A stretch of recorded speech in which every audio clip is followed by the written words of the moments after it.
Hey everybody, I really like old cast iron. I love cooking in old cast iron, and I like restoring old cast iron. So what we're going to do today is we're going to try to restore this little puppy here. It's got some pretty good pitting around the outside, some pitting on the inside, and we're going to see if we can kind of bring this back to life. So first thing we're going to do is we're going to put it in a nice pan of vinegar here, and we're going to let it soak for 24 hours.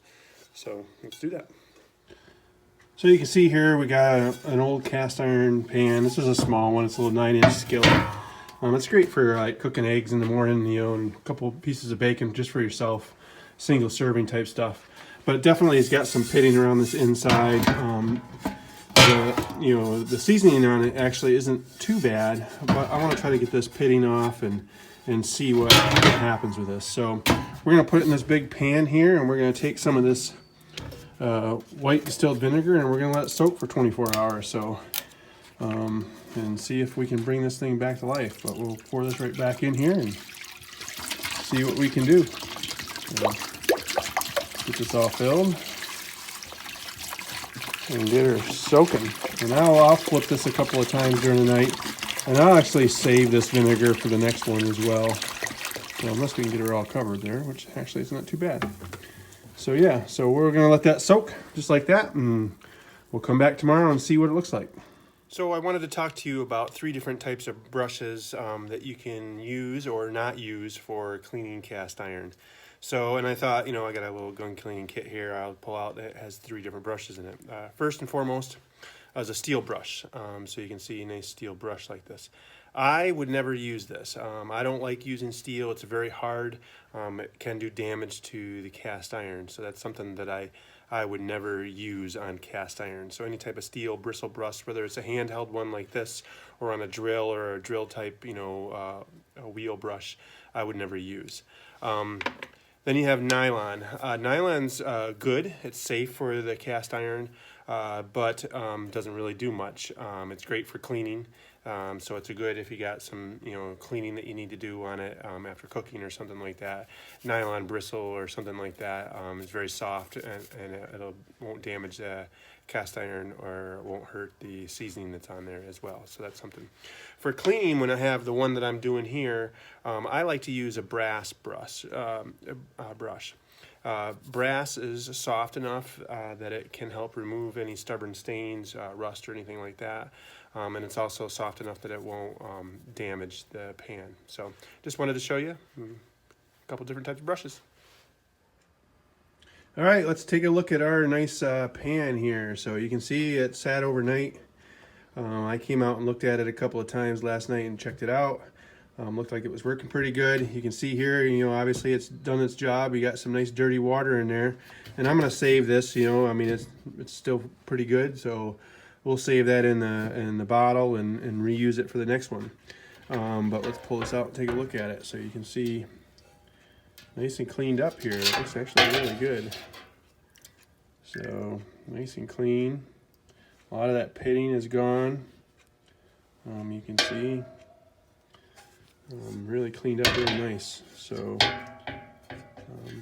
we're going to take this inside. We're going to dry it off, and we're going to put it on the heat for a little bit. I'll show you what we're going to do, and then we're going to start seasoning it.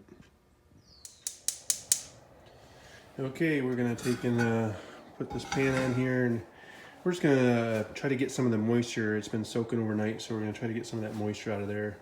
We're going to turn that flame down really low because we don't want to get the pan too hot, but we want to get it, just drying it out basically. So nice low flame on there, and we're going to try to get this baby dried out, and then we'll start putting some seasoning on.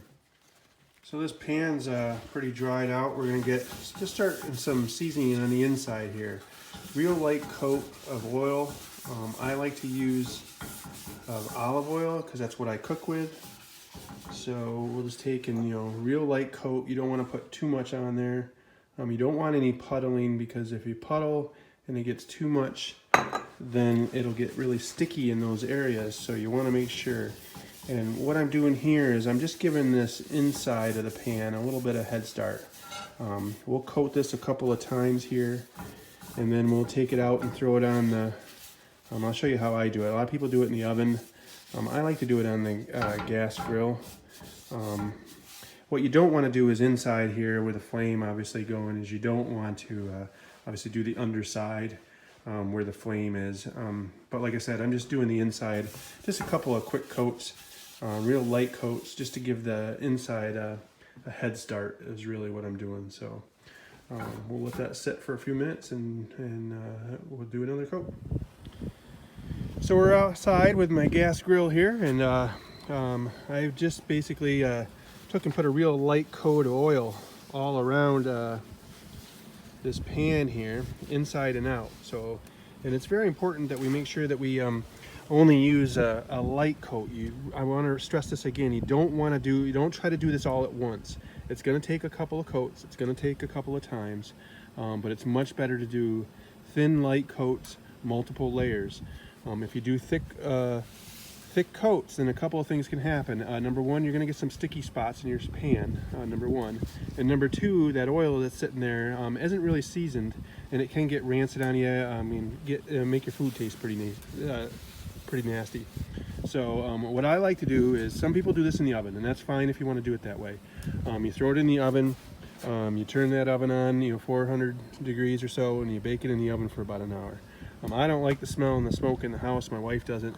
So I got the grill on, and the grill's set up to, running at 450 here.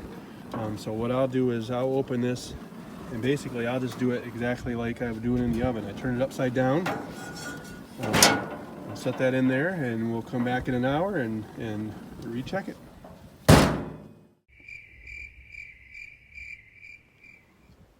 So while that's out there cooking and trying to get some seasoning on that pan, I thought I'd come out and sit. Got a storm coming in, so really beautiful day today, nice and sunny, but we got a front moving in here, I can tell, so starting to get a little chillier, and wind's starting to pick up, and I think we're gonna get some rain here pretty soon. Birds are still active. I'm sitting out here listening. It's always good to sit and listen to some birds. So I really like, we're talking about cast iron, and I really like using things that last a long time. And cast iron pans are one of those things that if you get a good cast iron pan and you take care of it, it's going to last you a lifetime, and you're going to be able to pass it down through generations. That pan that I'm doing actually came out of my dad's cabin. It was sitting down there, it had got rusted, and he didn't take very good care of it, but it sat down there forever. I found it in there, and here we are. I'm gonna get it back, hopefully like new, and we're gonna do some cooking on it, so make me some breakfast. But there's a lot of things nowadays that we buy and throw away, and pans even, like my wife and I, we've bought some pans from those big box stores, and they seem to last about a year, and then the handles start breaking and the non-stick falls off and they get sticky again, and food doesn't taste as good out of them. Just nothing like using the older stuff, like cast iron, and nothing like going out and getting your own food or growing your own food either. So just something. Hear those birds? So let's hope we get this cast iron season before the storm comes in. Well, didn't beat the rain. So you can see here I got one round of seasoning on there. It looks pretty good actually. Needs a little bit more seasoning yet. Probably one or two more coats on there. And then it'll keep seasoning and getting better every time we use it. So you can see I got an old pan here that I've used most of the time, and that's seasoned up real nice. This one over here needs a little bit more, but we're gonna try to fry an egg up on it just to see how it works out. Yep. There we go.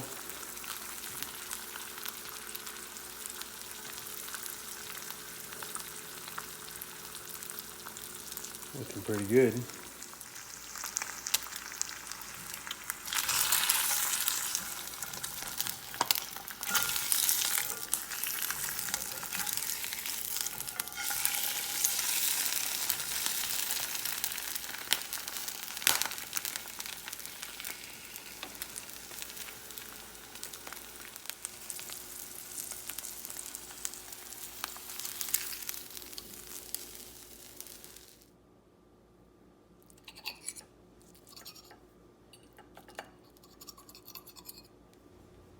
That looks like one good egg right there.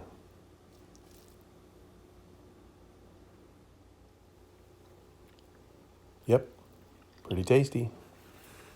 So one last thing I wanted to go over with you is when you're all done making it, making your food, then you just take a nice paper towel and you wipe out the inside of this. You don't wash this, you don't do any type of cleaning with any soap or water. And then I'll put a nice thin coat of oil on this, really thin, and then store it away. That's it. That's it, basically, in a nutshell. Cast iron's a great product, a great pan to use, and it'll last you a lifetime. You can pass it down to your family through generations. So if you like this video, go ahead and subscribe to our channel, and we're going to have a ton of great more coming your way. Thanks.